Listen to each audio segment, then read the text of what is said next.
Hello students, chapter number 5 primary activities. Primary activities वो हैं जो कि पूरे तरीके से नेचर के ऊपर डिपेंड करती हैं। नेचर के ऊपर डिपेंड का मतलब समझ लीजिए जिनके अंदर किसी प्रकार की कोई आर्टिफिशियल चीज का यूज नहीं होता। ये पूरे तरीके से नेचर के ऊपर डिपेंड एक्टिविटीज होती हैं। पहले आपकी बुक के अंदर यहाँ पर दिया हुआ है हंटिंग एंड गैदरिंग। इतिहास जब आप पढ़ते हैं तो उसमें आपने देखा होगा, हिस्ट्री की बुक्स के अंदर बहुत कुछ बताया हुआ है हंटिंग और गैदरिंग के बारे में। हंटिंग शिकार करना, गैदरिंग बहुत सारी चीजों को इकट्ठा करने की प्रोसेस कहलाती है। हमारे यहाँ पर पुराने समय से ही शिकार होता रहा है और शिकार के लिए कारण बहुत सारे हैं। कुछ खाने की जरूरतों को पूरा करने के लिए और कुछ कमर्शियल यूजेस के लिए, जैसे कि पोचिंग एक ऐसी एक्टिविटी जो कि जानवरों की खाल उतारकर बेचने के लिए की जाती है। इसके अलावा नेक्स्ट कंसेप्ट आपके पास आता है, this one is pastoralism. Pastoralism pastoral word से बना है, किसी एक जगह से दूसरी जगह पर घूमते रहती है बहुत सारी कम्युनिटीज, बहुत सारे जानवरों को साथ में लेकर अनेकों प्रकार की चीजें करती हैं और इसी को पेस्टोरलिज्म के नाम से जाना गया है। इसमें पहला है नोमैडिक हर्डिंग। अगर आप बुक में देख पा रहे हैं और आपने अगर अपने आसपास में देखा हो तो बहुत सारे चरवाहे जो कि भेड़, बकरी, गाय एक साथ लेकर के ग्रुप में जाते हैं। एक जगह पर वो कभी रुकते नहीं है, चलते रहते हैं, सिर्फ इसलिए क्योंकि जिस जगह के वो रहने वाले होते हैं वहां पर इन जानवरों के लिए खाने के पर्याप्त साधन उपलब्ध नहीं होते और उन पर्याप्त साधनों की कमी में यहाँ पर ये काम इनको करना पड़ता है, एक जगह से दूसरी जगह पर अपने ग्रुप्स को लेकर के चलना पड़ता है। इसके बाद इसके अंदर आता है commercial live stock rearing. Commercial live stock rearing नाम से ही पता लग रहा है, कमर्शियल पैसे से रिलेटेड एक्टिविटीज को कहा जाता है और यहाँ पर लाइव स्टॉक की बात है, कहने का मतलब जानवरों को यहाँ पाला जाता है और उनके माध्यम से खुद को आगे बढ़ाने की बात रखी जाती है। जैसे कि सीप से ऊन लिया जाता है। इसके अलावा अनेकों जानवर पाले जाते हैं जिनसे अनेकों प्रकार की चीजें उपलब्ध होती हैं। इसको आप ध्यान रखें। अलग अलग देश के अलग अलग कोनों में, दुनिया के अलग अलग देशों, उनके अलग अलग कोनों में अनेकों प्रकार की एक्टिविटीज होती हैं जिनमें से एक एक्टिविटी है नोमैडिक हर्डिंग। इसके अलावा मैप आपके जितने भी इस बुक में दिए हुए हैं ये सभी आपके लिए इंपॉर्टेंस रखते हैं। आपको अगर मौका मिले तो वर्ल्ड मैप के अंदर इन मैप्स की प्रैक्टिस आप जरूर करें। इसके अलावा ये एग्रीकल्चर, आप सभी को पता है एग्रीकल्चर एक बहुत ही इंपॉर्टेंस रखने वाली एक्टिविटी है। आज हमारे देश के अंदर भी मोर देन 54% ऐसे लोग हैं जो पूरे तरीके से एग्रीकल्चर पर डिपेंड हैं। तो इस एक्टिविटी को हमें बहुत तरीके से समझना है। पहला इसमें आता है सबसिस्टेंस एग्रीकल्चर। सबसिस्टेंस एग्रीकल्चर का मतलब सीधा सा है अपने जीवन यापन के लिए की जाने वाली एग्रीकल्चरल एक्टिविटी को सबसिस्टेंस एग्रीकल्चर कहा जाता है। इसके बाद अगर हम बात करें तो इसके इन्होंने टाइप बताए हैं। पहला है प्रिमिटिव सबसिस्टेंस एग्रीकल्चर। इसके अंदर छोटी सी जमीन होती है, छोटे छोटे अपने घर के उपकरण होते हैं, उन सभी चीजों का उपयोग किया जाता है और उन सभी चीजों के उपयोग के बाद बहुत सारी चीजों को आगे बढ़ने का मौका दिया जाता है और ये सब जो भी मटेरियल उगाते हैं वो सारा का सारा मटेरियल, रॉ मटेरियल अपने ही आजीवन जीविका के लिए रखते हैं, किसी को ये बेचते नहीं है। इसी के अंदर इन्होंने एग्जांपल में दिया है स्लैश एंड बर्न एग्रीकल्चर, जिसको मिल्पा, पोडू और झूमिंग बहुत सारे नामों से जाना जाता है। इसके अंदर एक स्मॉल पैच ऑफ लैंड होता है, ट्राइबल लोग इसमें आते हैं, 3 से 4 साल तक फसलें उगाते हैं, उसके बाद में इस जगह को छोड़कर किसी और जगह पर फिर अगले 4 साल के लिए चले जाते हैं। जब वो आते हैं ये फॉरेस्ट होता है, जब वो जाते हैं ये एक अनकल्टिवेबल लैंड होती है, इसकी फर्टिलिटी कम हो चुकी होती है, फिर नए भी एरिया के अंदर भी वो यही करते हैं, इसीलिए इसको झूमिंग भी कहा जाता है। आगे अगर हम बढ़ें, intensive subsistence agriculture. Intensive subsistence agriculture एक इंपॉर्टेंस रखने वाला एग्रीकल्चर टाइप है। इसके अंदर बहुत सारी चीजों को उगाया जाता है, आर्टिफिशियल बहुत सारी चीजों का यूज लिया जाता है।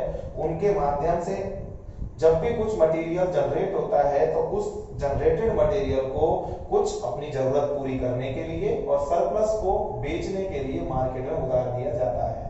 यही फर्क है इंटेंसिव और प्रिमिटिव सबसिस्टेंस एग्रीकल्चर में। इंटेंसिव में जमीन का टुकड़ा बड़ा होता है, जबकि प्रिमिटिव में जमीन का टुकड़ा छोटा पाया जाता है।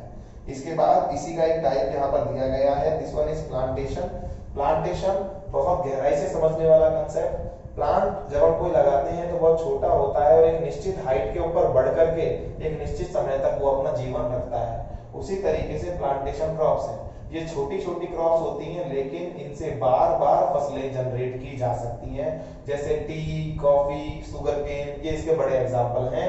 इंडिया के बहुत सारे हिस्सों में और दुनिया के बहुत सारे हिस्सों में अनेकों प्रकार की प्लांटेशन क्रॉप्स लगाई जाती हैं, जैसे कि इंडिया में टी और ब्राजील में शुगर केन। ये काफी फेमस प्लांटेशन क्रॉप्स हैं। आगे बढ़ते हैं, extensive commercial grain farming cultivation. अगर इसमें देखें तो इसमें जितना भी जो उगाया जाता है वो सब बेचने के लिए उगाया जाता है, ताकि ज्यादा से ज्यादा प्रोडक्शन हो और ज्यादा से ज्यादा उस प्रोडक्शन का फायदा लिया जा सके।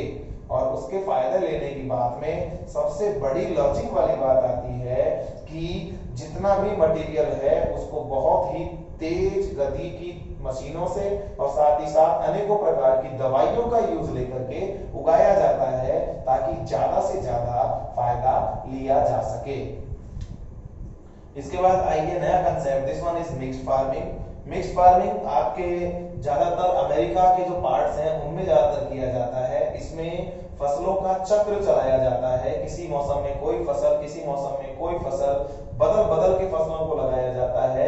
इससे जमीन की फर्टिलिटी अच्छी बनी रहती है, किसी प्रकार का कोई बहुत बड़ा नुकसान देखने को नहीं मिलता। और सबसे बड़ा फायदा इसमें ये होता है, जिन क्षेत्रों में अलग अलग फसल नहीं उग सकती उन क्षेत्रों में भी अलग फसल आसानी से उग पाती है। इसके अलावा डेयरी फार्मिंग। डेयरी फार्मिंग एक नया कंसेप्ट है। ये कंसेप्ट ये बताता है कि एग्रीकल्चर के साथ साथ बहुत सारे किसान, बहुत सारे लोग अपने पास जानवरों को भी पालते हैं।